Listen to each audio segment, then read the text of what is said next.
Okay, welcome to Bro Talk, and today I'm here to welcome our guest, Christopher, who's got a very, very interesting background. Welcome, Christopher. Lovely to meet you. Yeah, thank you. Thank you for asking me. I'm very, very touched that you even asked me.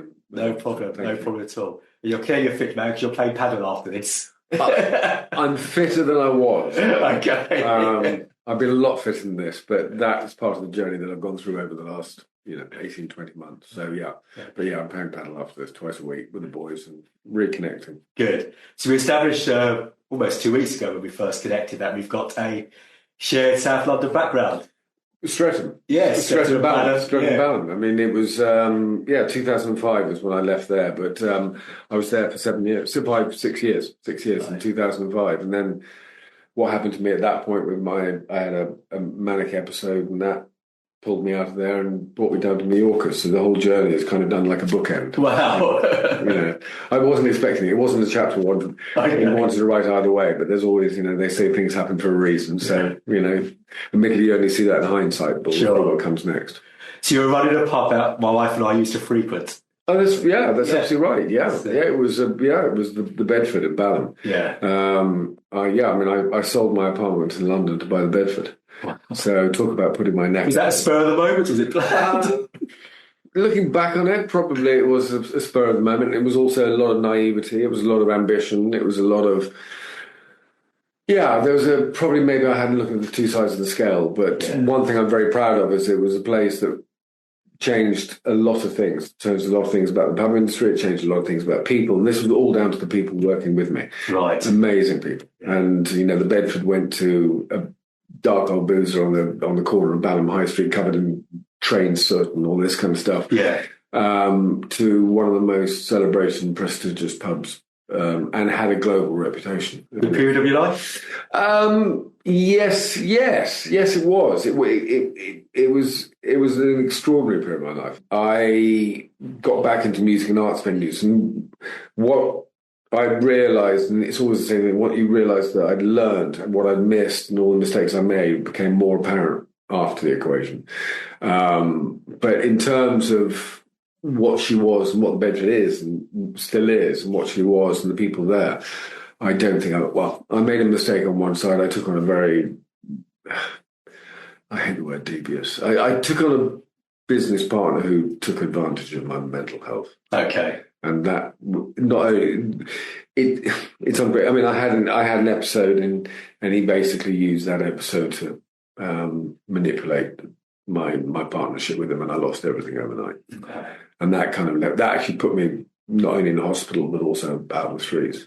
Mm-hmm. So that was a very, very, very the first seismic episode of my life. Okay. That's one of the main reasons we invite you to speak today, and thank you for taking that time and your vulnerability. And as you know, with Bro Talk, we're very passionate and determined about promoting mental health and importance, particularly with men, because it's not shouted enough around and that's not done enough. Can you give us more insight in terms of the episode that you experienced? And I suppose, up until September the 11th, 2001 was when I had my first episode. Mm-hmm. Up until that point, I was kind of happy-go-lucky guy, doing good things, making mistakes, doing all that kind of stuff. I suppose living a mumble-tumbled life. And as I said, I sold my apartment and I bought the Bedford, and my whole vision was coming to light. It was extraordinary, actually. I remember walking around the Bedford, and when I first saw it, because I said I got caught in the one-way system coming out of Streatham, because everyone said, you talk like this, you have a voice like this, you went to public school, you've got to have a place in Chelsea or Fulham. And I didn't want that. I wanted to create a place. I'm very much a traditionalist. I wanted to create a place that anyone could go. It was a public house. And so for some reason I swept myself across and I was driving around Streatham and Brixton, Streatham, and I got caught in the one-way system, and it brought me down the side of Fernley Road, which stretches very common from me. And I stopped at the set of traffic lights, and there was the Bedford, 16,000 square foot on 4 floors on a Friday evening. And it was dark and dingy and everything else, but it was packed, and it just didn't make sense. And I had the most extraordinary deja vu. I just thought, I know this place, but someone must have told me. Anyway, it was Saturday night, that was it. And I couldn't understand it. Why is it so packed? And why is it so grotty? And why is it so packed? Anyway, I decided to go back and look at it. I couldn't shake this feeling. Went back on the Sunday, And I walked in and it was empty. It was absolutely empty except for 4 guys sitting down. There was a guy called James who was an artist. There was another guy, and I keep thinking his name's Michael, but he was in the city. And there was a guy called Harry who looked like Father Christmas with Molly, and then Harry Mole. And then there was another guy called, I have to use the word, his nickname was Fuck Off Dave, because every other word was fuck off. Okay.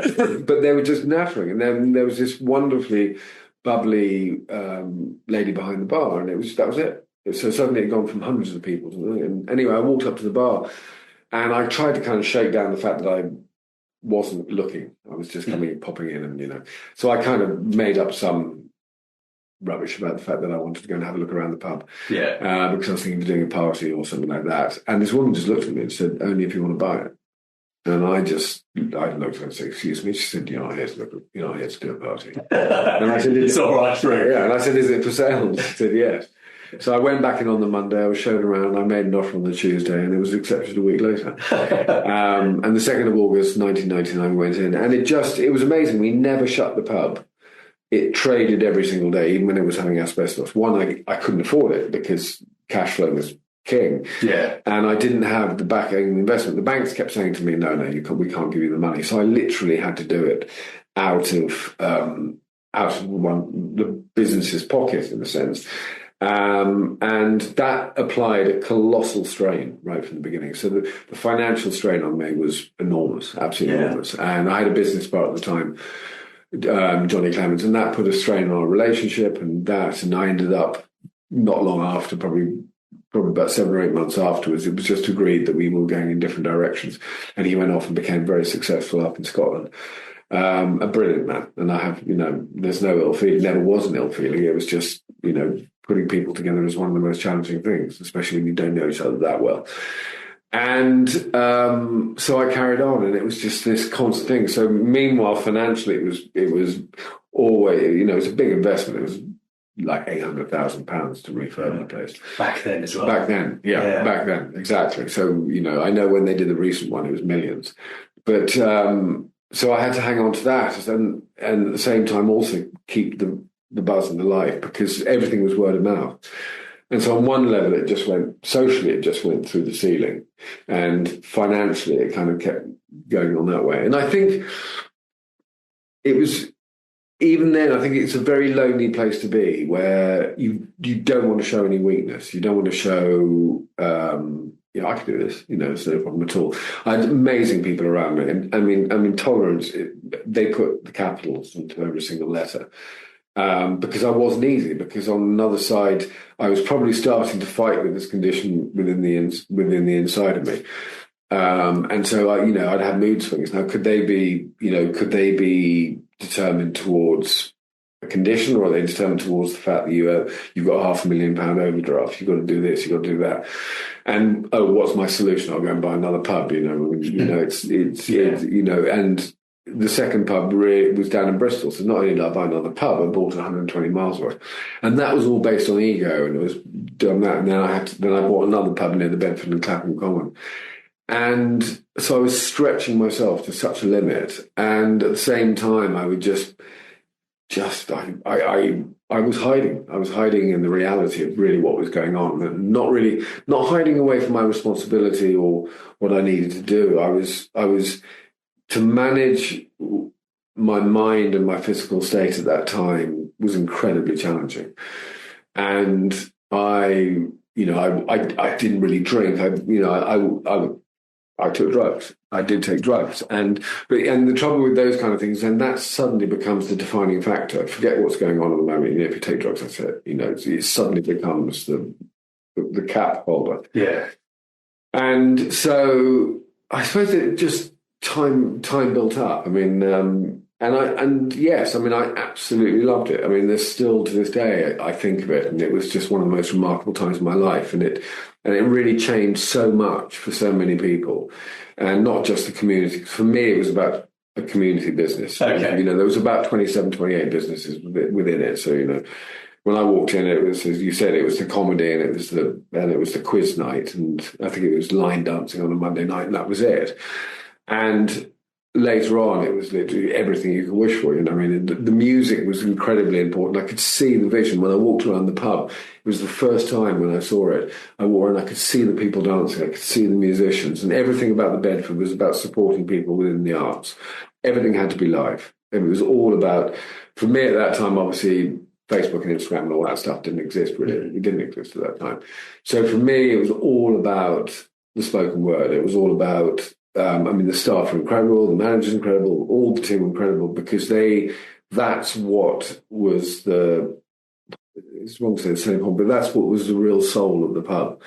It's the people within it. And, you know, people would come in and sit down, and it created this massive community and popularity, and it just sprung off everywhere. And it was like the Manchester United of buildings. I suppose I'm going on. So it's word of mouth how it spread. Absolutely. And I knew it worked. I really knew it worked when a journalist from Sydney turned up to do an article. So, you know, we won all the different awards. And yes, there is a process behind all the awards, but and so towards the end of my tenure, when finances were really causing me a huge strain, the pressure on me, and I had to dump this pub in Bristol and blah, blah, blah. When they offered me an award, I said, I can't take it. They said, you've got to take it. They said, you've got to take it. I said, I can't take it. Because I can't sit there and say we are the best of when actually it's only X% above the waterline. It's like an iceberg. What one sees on one side is not what was happening behind the scenes. And I remember I refused to go to the award ceremony and all this stuff. I was also in a very, very, very dark place. I was finding it very difficult. So anyway, two guys went along and said to me very sweetly, and they were sitting there, and they got the first award, which we knew we were going to get. But the reason they wanted to get the award is because they'd created a special award, which was best pub in the country. Wow. So they were sitting there. So when they were and I got this call afterwards saying we won. I know we won. And they said, no, we won. And they started describing the Bedford, and my colleagues that were there at the time, and I suppose friends, I could arguably say at that time friends, they just sat there going, hang on a second, this sounds like something we know. And it was extraordinary, and that was a huge compliment, not obviously a massive compliment to me, but to everyone involved. Yeah. And that also meant the people that had come and gone and whatever, but it set light to something. And this equally was after, so I took over the pub in 1999, and the pressure was really building up like a pressure cooker. And it was September the 11th, 2001. And I was down in the pub in Bristol, and that was really having a tough time. There's a lack of honesty from the brewery about how good the pub was. So I actually walked into a mess. Okay. And everything had been oversold to me. Oversold, and I overpaid. So I was fighting, and it was draining everything and everywhere. And I used to commute backwards and forwards, my two Newfoundlands in the back between London and Bristol. And I remember we were standing there, and everyone kind of remembers where they were, Moon Landing, Dinah's Death, the Twin Towers. And I remember standing there and watching it like everyone else. I mean, the world stood still. And my mother, my sister, my brother-in-law, and my nephew were in New York, and my father was in Washington. So it was like, holy shit, this is, Houston, we have a problem. This is serious. And I remember, everyone was all right. Everyone was kind of stunned. I mean, no one cared about what was going on over the tills that day. It was more the stunned. And then I decided I was going to drive back to London. And I drove back to London, and normally I'd drive and I'd put the dogs in the back, turn the music on, drive down the motorway, and it was great fun. I remember I just drove in silence. It was like this, drove back in silence. And I pulled up the Bedford, and I walked in. I was dying for a pee. And I walked in, and you could feel it. I mean, it was tangible. I mean, you literally could feel the energy everywhere. It was extraordinary.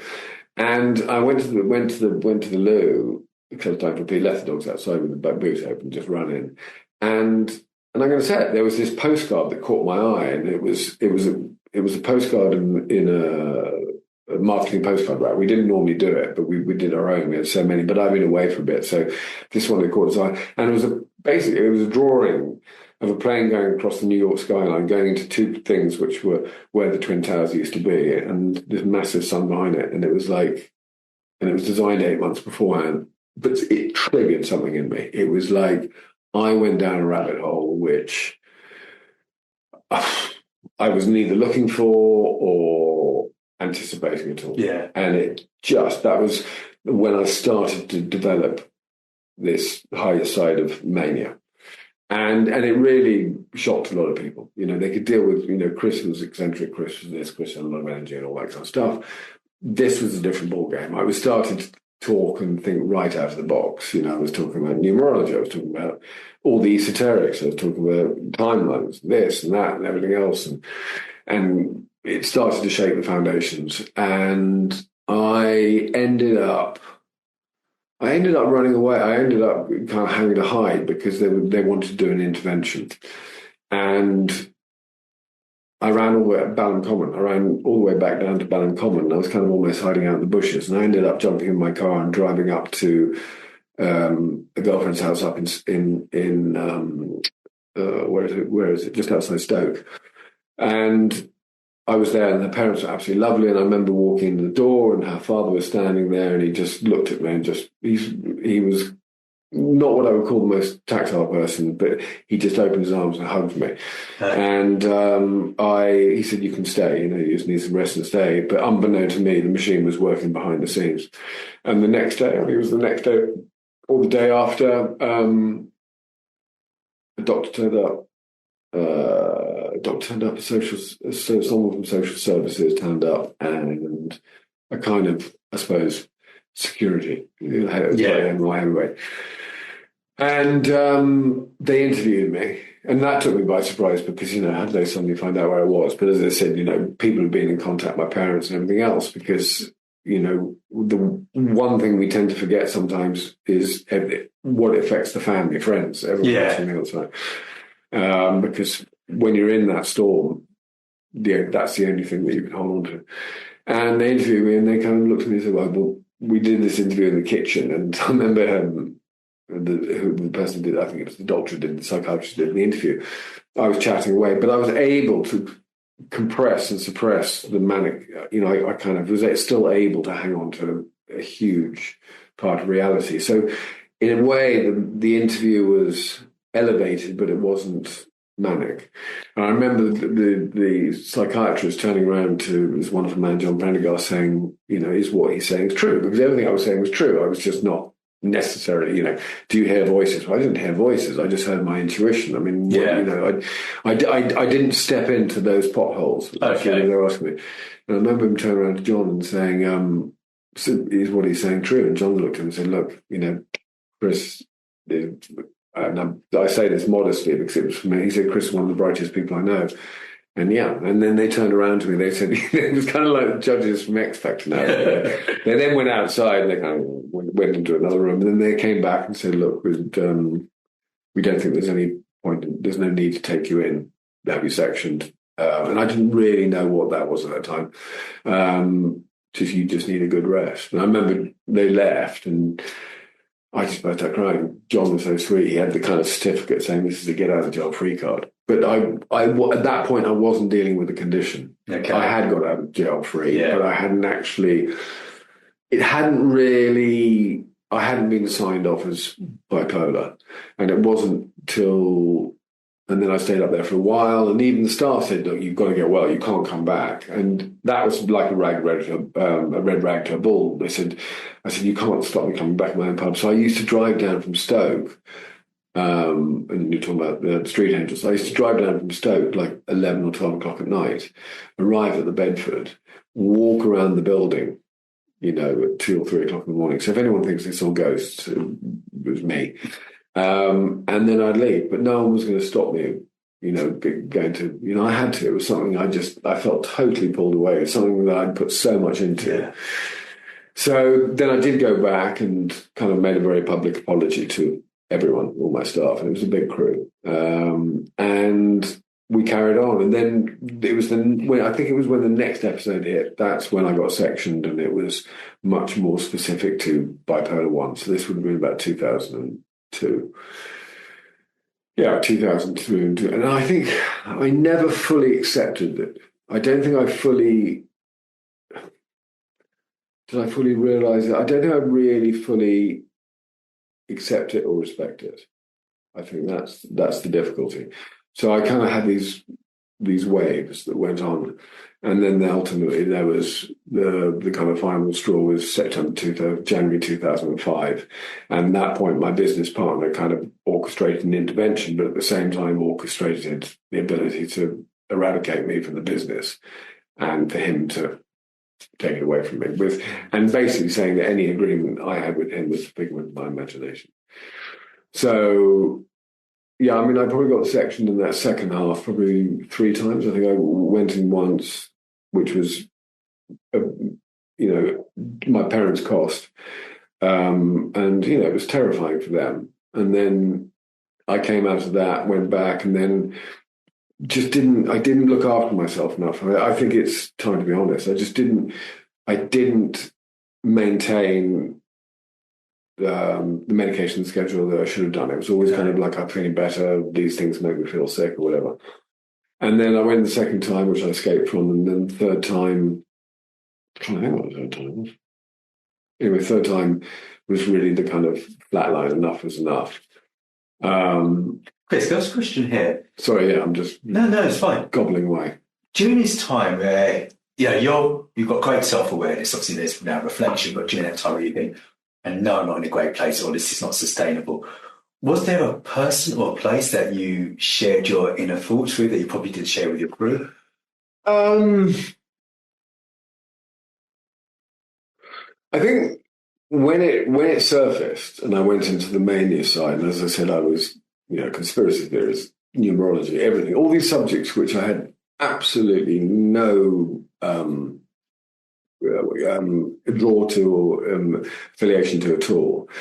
I would become I'd almost become kind of not dictatorial, but a lot of people might say I was like a dictatorial, but I just wanted to share it. Don't you see the world like this? Don't you see the world like this or this or this? And it was more on that level rather. I tell a lie. I don't tell a lie, but I remember quite rightly. There was one man that I did say at one point, "What the hell is happening to me?" And that was he's an amazing man called Philip Wells, and he's a poet. And he's also the resident poet at Chelsea Hospital School in London. And he works with terminally ill and traumatised children using poetry and word. Incredible man. He's gone through his own journey as well. And I remember standing in the upstairs bar looking and going, what is happening? What is happening to me? Am I going mad? Yeah. And I think that was the only person that I reached out to. Or even question. I think we sat, if I remember rightly, I think we sat down at a quiet moment and he just asked me to start writing.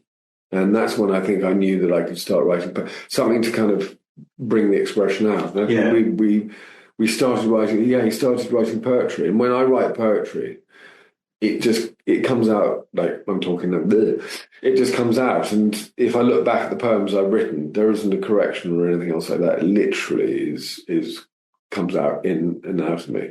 And I think that was what we did at that time. As I said again, I wasn't taking care of myself. And so the thing is, by not taking care of myself, there must have been a part of me that wasn't, caring the other side. And because the high was so high, and as Heston Blumenthal has talked about a lot, in fact, someone sent me, the Heston Blumenthal chef has sent me a thing today from his interview with This Morning, because he was diagnosed as bipolar last November, November 23.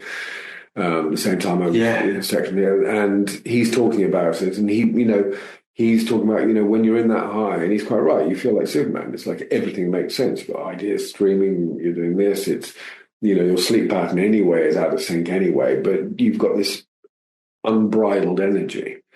Good way of putting it, unbridled energy. Unbridled energy, which you ride on it.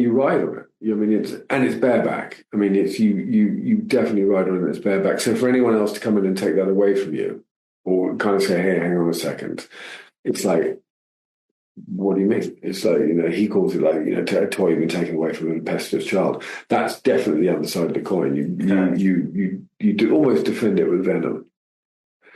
Everyone, with bipolar, everyone seems to have a different journey. When I was sectioned, I met a lot of people that were, Jesus Christ, John the Baptist, all that kind of stuff. And being in a mental health hospital in itself is an experience I wouldn't wish upon anyone. So your parents, how much knowledge did they have? Did they try to support you? Did you reach out to them? Oh, I mean, they were looking back. I mean, at the time, they were interfering. From your perspective? From my perspective. Yeah. I mean, why couldn't they see the world like this? Yeah. They actually, what they put up with and what they stepped into and what they supported me with was extraordinary. People don't get that kind of support from, friends, family, all that kind of stuff. Business colleagues go, whoa, this is something I can't handle. And they tried to educate themselves as much as they possibly could, but they also tried to get me the best possible care. And it was a dance between, private care. Well, it has its own equation. Yeah. And thus its price. When you go into the NH system, it's much more draconian. It's a much more draconian system. It's like, I think they're ill-equipped. They still are. I think they still are ill-equipped. And so I was kind of given the opportunity the first or second time. I went through the private care system and the NHS system. I mean, they're not something inexhaustible fund of money that can just keep throwing money at it. And also at some point, their lesson was, well, hang on a second, here we go again. He's got to work his way out of this one. And they were still there. But you shatter the trust and then you build it back up. You shatter the trust again and then you build it back up. And trust is, love and trust are very intertwined, but trust fundamentally is an incredible foundation and baseline.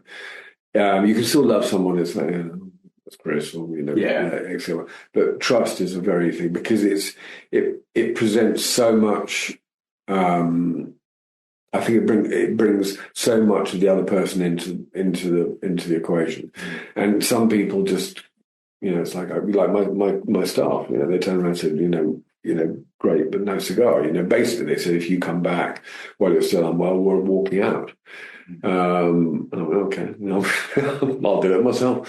And literally kind of, I wasn't going to be threatened. Whereas you become very you go through this weird medium of being astute. You go from an elevated to a heightened to being really deeply insightful to being totally sightless. And that hits everyone at different levels. Everyone at different levels. It's. I mean, the episode that I had recently. I mean, I was just evil, absolutely evil. Whereas I wasn't like that 20 years ago. Are you able to share more about the recent episode, Chris? Yeah, I mean, I'm still very much in the rebuilding journey. We talked about this. It happened in 23. So 2023. Unbeknown and unaware to me, I mean, I was playing around with medication. I wasn't being strict and grounded about my medication, which was my put at risk. And particularly, statistically, 60% of people who have bipolar come off their medication. I'm not saying that's an excuse to fall into that category, but I was messing around. I was playing Russian roulette with my medication. And as I said to someone the other day, in terms of playing Russian roulette, instead of having one bullet in the chamber, I had 5. So it was very much the liability was much greater. Yeah. And I mean, well, you moved here and you know what life is like here. I mean, it's a new foundation, but it's when you get momentum, when you get so many incredible people, diverse and all from around the world, fascinating, interesting. It's not just about, as you say, coming in for a quick holiday and going out. Living here is a very different thing. And I had this amazing life. I mean, I had incredible friends, and some new and some old. I mean, one reason why I came to New Yorker was because I found London so oppressing. It was not something, and I'm a photographer. So one, it was incredibly challenging on that respect. Two, I've been doing a lot of yachts over my photographic career, and that was building up much more momentum. Yeah. And so obviously this is the mecca of yachts. I mean, in terms of the industry, it's a sizable chunk of the Northern Hemisphere yachting industry is based here. It's not just the Glam of Cannes or Monaco. And one of my oldest friends and dearest friends was here, and there were a couple of other people, and I came down for a trip, and they said, you should move here. So I had this wonderful foundation of friends, the opportunity to really, build on my photographic career. If I had to find a home away from home, and so I stayed with a great friend who was a yacht captain, who I met coming out of the Bedford, who also weirdly lived just up the road. And that's strange. When I had my interview, I know the Bedford. Yeah. And born on the same day as me, although younger. And so I had I had a beautiful flat and everything else. And I think my elevated mania, I was so much in the center of this, I suppose, the hurricane that was happening. To me, everything seemed normal height, and I had so much. I was kind of euphoric. I went kind of happy to euphoric to mania to psychotic. Okay. And I saw myself less and less. So it would have been building up probably June, July. It was a couple of years after my mother's death. Did my mother's death have an impact on me? Absolutely, without a shadow of a doubt. It had a colossal impact on me. And I was able to lean on, not much. My father and my mum were married 62 years. Wow. And my sister and my father were there, and I was away on a job, but I wouldn't have been, my father said, your mother would want you to do this. She had a massive stroke. But we talked about that. Yes. And I don't think I ever really stepped into that grief. I think I suppressed it and I pushed it down, and I didn't. At that time I was 55, but it just tore the heart out of me. And I think that was then the momentum that that might have been a kind of seed that was the momentum that started happening. So when I really, in my height I was driving around everywhere and everywhere. We go and wait and go to Palmer Airport because I felt it was the most energetic and wonderful place to be. I had the answer to everything. I had the answer to everyone else. My weight was dropping dramatically, although I couldn't see it. Okay.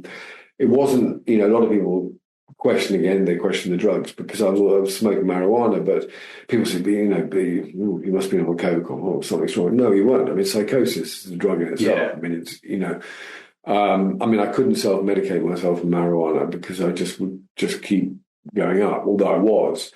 But it was not providing any solace. I never at any time questioned it, although I was questioned. And those questions have been presented over the last 5 years. Dear friend of mine has, sat me down and said, you're going a bit high. And okay, I've been defensive about it, but I've heard it and I've managed to do that. But then again, I wasn't being regimented about my medication, and I just literally just kept spiraling up. And I got arrested. I got arrested at Palmer Airport, and then charged with resisting arrest, injuring a policeman's finger, and also verbally became threatening to a poor woman in Santa Catalina.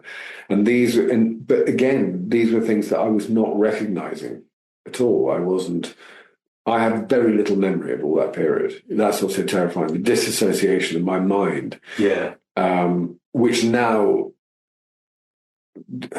I suppose, the worst thing, which is now, in a way, to a lot of people, has defined me. And that's, again, which is really harrowing. I think that's an understatement about how I feel about it, is that, it didn't matter if I'd known someone for 40 years, 30 years, 20 years, 4 years. Those few months, and they are a few months relative to my age, have now seemed to have absolutely to some people, imperceptibly defined who I am.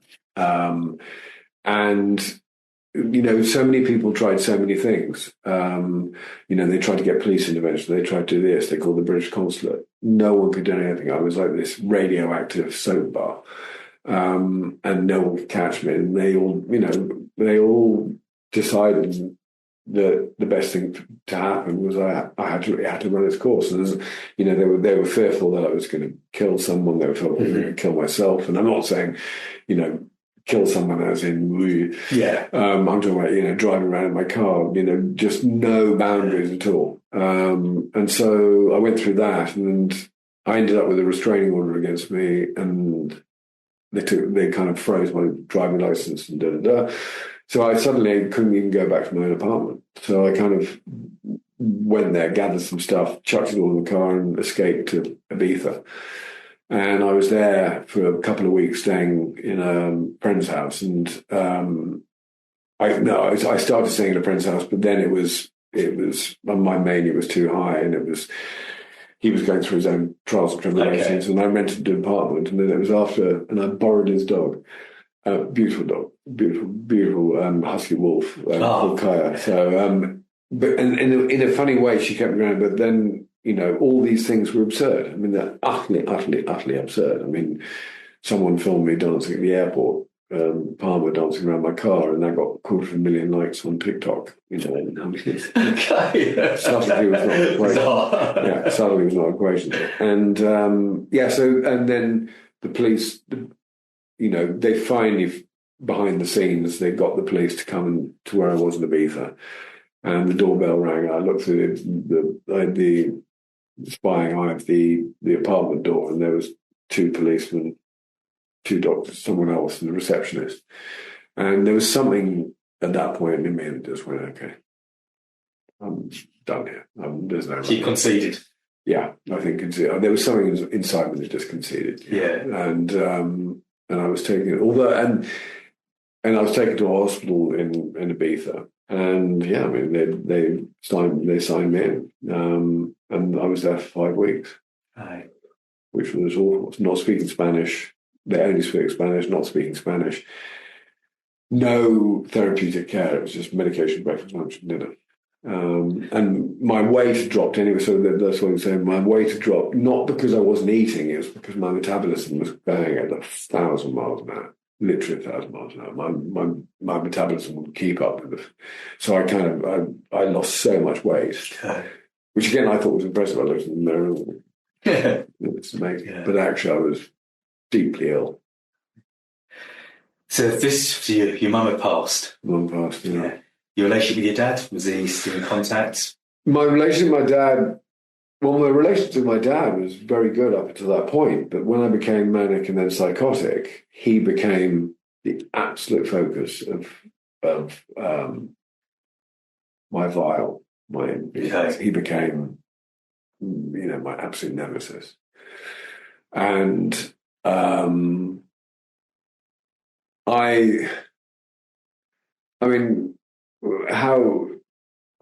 how he's still talking to me, it shows, the extraordinary nature of the man as my father.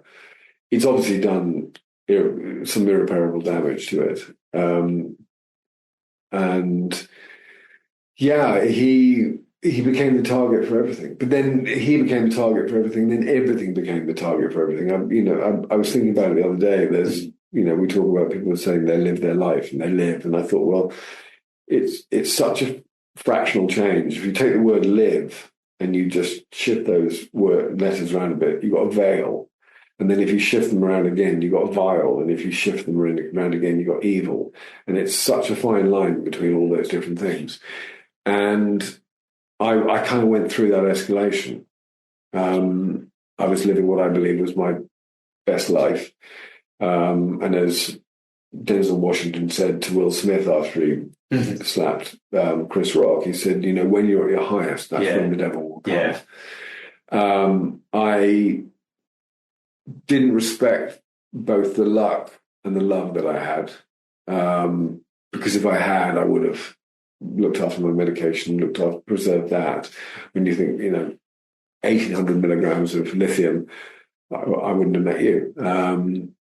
But there's something psychologically that I battle with, and I'm okay, Jack. And when I felt okay, I was like, that's the last thing I need to put inside me. And then meanwhile, the balloon's shooting up into the sky. And yeah, it was brutal.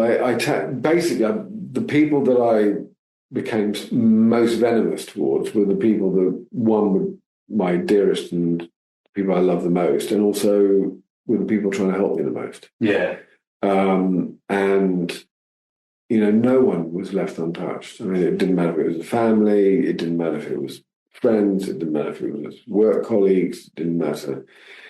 Well, I say strangers. It was, Heston's seminar to a spoiled child. Well, I was acting way beyond that.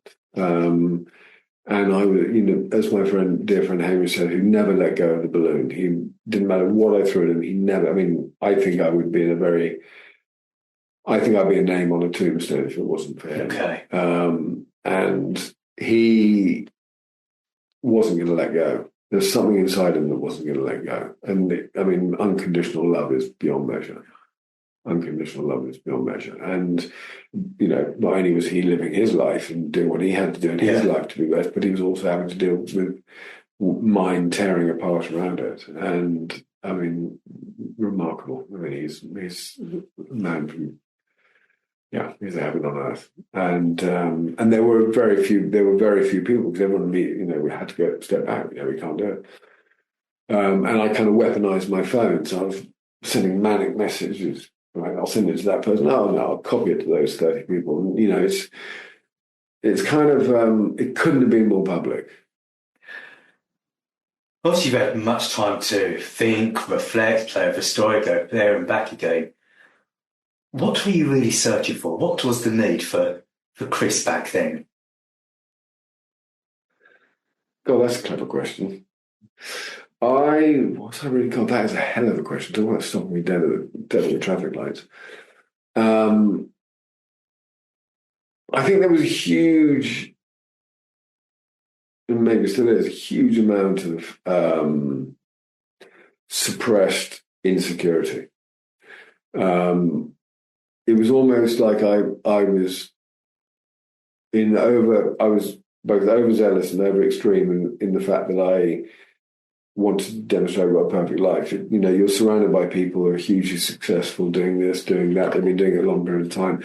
My life has been a scattered equation, although all those plus I did this and plus I did that and everything else, however sometimes tangential they might feel, they all kind of led to this point. And there's something subconsciously in me that I think was ego, insecurity. I think it was everything that I'd suppressed. Okay. It was like lifting the lid off Pandora's box. And so on one side, you had developed this insane, because I'm actually quite a shy person. I'm actually, I prefer to be behind the camera than in front of the camera. I'm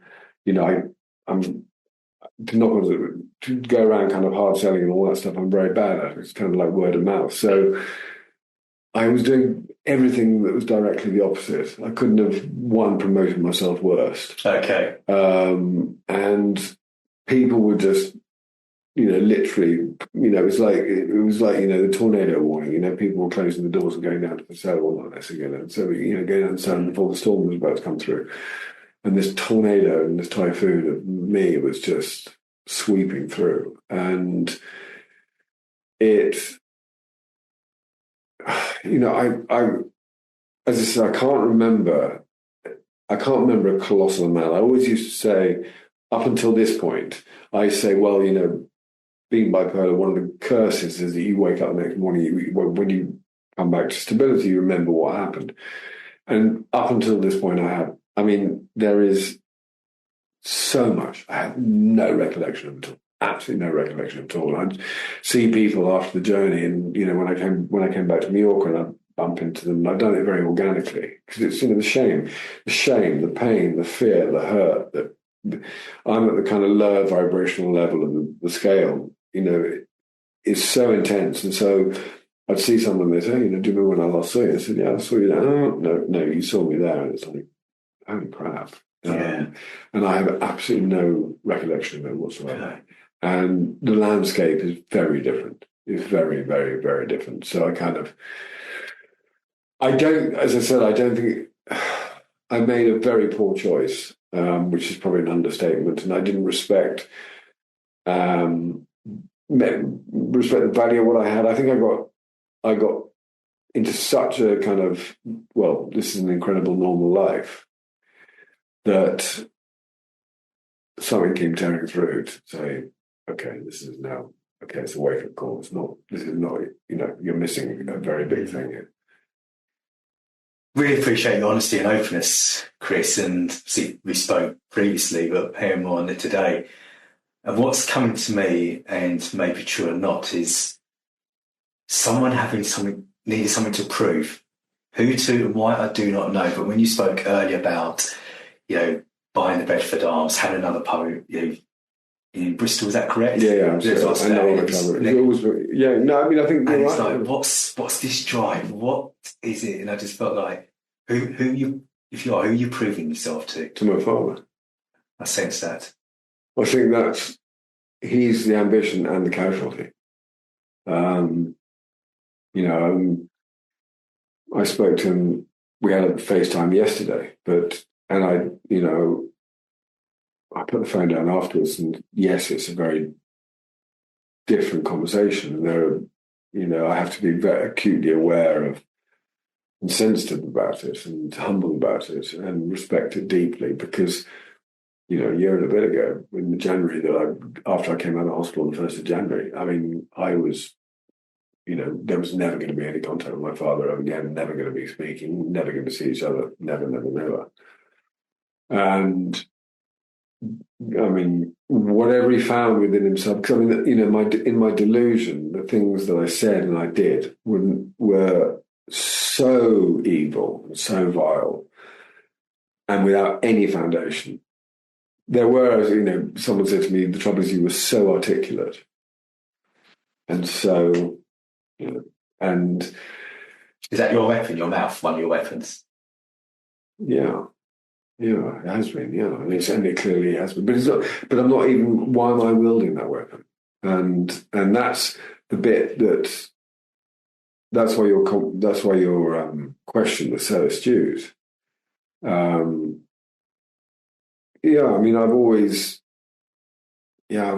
looked up to my dad all my life, and maybe I think I wanted to look across at him instead of up to him, and It's not that that's not possible, but the pain and the strain that I put.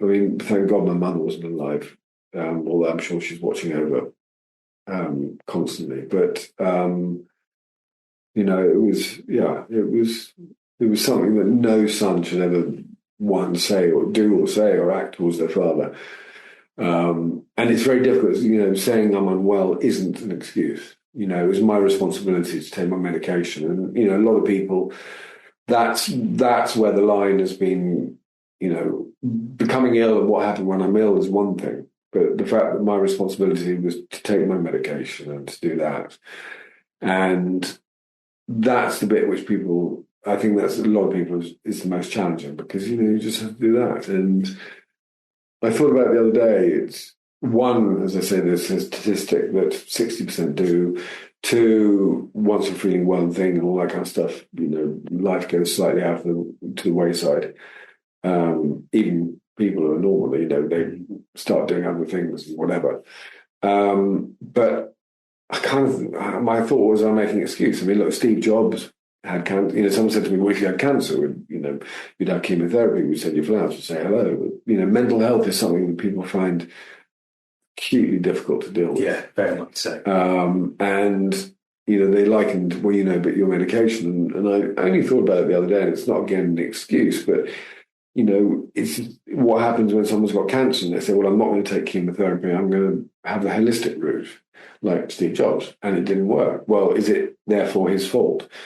And I think everything has stages and players. My responsibility was to look after my health, sleep well, do all those kind of wonderful things. And my life had been structured around that by a very silently and, very caring and very loving man, as in my father, giving me the opportunity to do these things.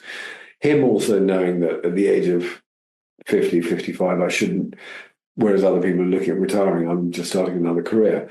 So, the burden put on him was that as a father and a son. And yeah, for me to come out wielding this, I suppose it's reverse shame, wielding this, molten axe. And, I haven't spoken to my sister, and I don't know when she'll ever talk to me again. My brother-in-law, my nephew and niece, no contact with them. My friendship base is being reduced to very kind friends, but they're equally, everyone loses their trust. They stand in fear and trepidation, particularly women as well. I mean, I'm not trying to isolate men and women, but when you shake with such rhetoric and with such vile and frankly evil, and you say that, well, people can't unhear it. They're not going to forget it. They might forgive it, but equally, it irrevocably changes everything. I mean, I was reading something the other day about grief, and people would say to me, "Oh, yeah, but time heals all and everything else." And I would say, "Yeah, but hang on a second. Look how long it takes to get over a relationship or a lost job, or you've had an argument with someone, they're not talking to you, and it puts you in the pile. Well, you times that by 100 squared, you might get close to where I am, because there's not an area in my life that hasn't had that fracturing, and it is the most painful thing that I've ever been through, and I go through it daily. I go through it absolutely daily, because my whole purpose has been removed. Everything that was there, that was what was my anchor to, living in this beautiful country, living in a beautiful city, having amazing, incredible, loving friends, and doing all things, and the social life, and this and that, and also an eclectic group of people has just been kind of crumbled down to a core. And no one else is to blame but me. Well, I admire you for taking responsibility. I'm not sure your question, Chris, and it's not a question, I'd like to complete the sentence. Regards to your dad. I really do believe this is the root. And I'm going to say 2 words. I'd like you to complete with regards to this would have made it better. Okay? Try not to overthink. If only. The first thing that came to mind is if only I'd taken my medication and looked after myself. But what about your relationship with your dad? That's your responsibility to you. You said earlier about wanting to prove to your dad, look across to him, to look up to him. So there's definitely been a tension between you and your dad. So for you, what would have made life easier or taken away? If only. Do you know what? I'm absolutely flummoxed by that. But it may come to you later. I mean, not putting words in mouth. Sometimes it could be speaking generically. If only he loved me. If only he said well done. If only he supported me. If only. But there's definitely something between you and your dad, from your perspective. I treasure all the time I spend with him. All the time I used to spend with him. And this, only seeing him once over the last year and a half has been killing him, especially when there was the silence. Yeah. Okay, may come to you later, but I believe it's important for you, because I often say, like, putting going in a therapy room, it's not a counselling session, but every relationship is based upon needs. And hearing your powerful story, it sounds like there's a missing need between you and your dad from your end. And it doesn't mean he's not a good father at all, but it's not that. And that frustration, it's coming out. As a parent, we're only parents for the first time. Yeah. And we have our molds and other people. I believe you. It's kind of like, all I can think of is anyway. It's actually not for him, it's for me. If only I'd listened and not reacted so much. And if I truly treasured and respected, not feared or worried or was seeking something else, our relationship would be very different. Because, he's never dropped the ball. Yeah.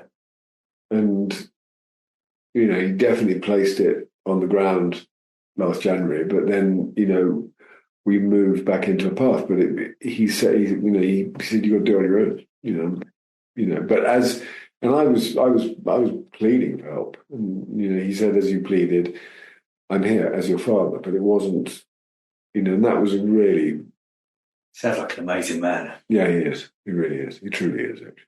He really is. And where I either lost sight of that, respect for that, or I felt that I needed to achieve to be better than him, and if I couldn't be better than him, then I'm going to destroy everything. I don't know. But if only I'd listened more and said less. Okay. Wise words. Listened more, said less. Said less, Imagine if we all did that. Yeah, that's true. So where are you now? So you're rebuilding. Okay. What place is what place is Chris now in terms of going forward? Where are you at?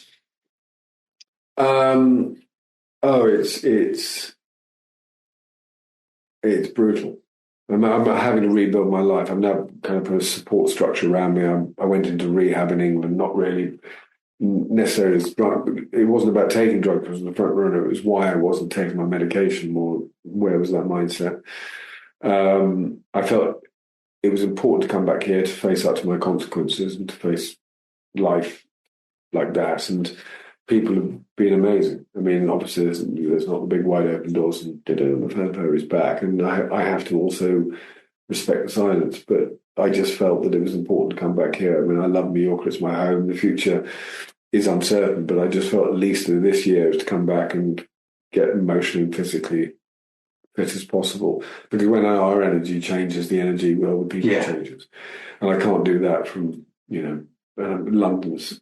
I said I'd rather be lonely in New York than alone in London. So it was that equation. Yeah. Because it's been great. And I had this amazing friend of mine, Nina, who I've got to know more over time, but, was the only person who put up her hand and said, come and stay with me. And, I was with her 5 months. I was basically living on her sofa for 5 months. So, yes, it's all about the baby steps back and doing what I can. The reason we met was because I went in to go and have a chat to a lovely couple of people, wave and Sarah and say hi, and we were all talking. The football suddenly came up, and then I said I'd throw my hat into the ring and take photographs. And so it's all that. But at the same time, I'm carrying such the burden of shame and anxiety. It's perpetual. I'm sitting with it much more than I did last year. Beginning of last year, well, for a long time last year, suicide was the only thing I could see as the way out. So I'm very glad to be here. I'm very pleased to be here. Oh. But I feel every day it's still very much working on my nervous system. Okay. Well, we're very pleased you're still here. And there's so many things to take from this, but what I really do take and admire you for is that you return to face the consequences. Yeah. And that says a lot about you and how your dad still remained a father to you. Yeah, he's been absolutely extraordinary. Yeah. And people have to protect themselves. And he's... Sure.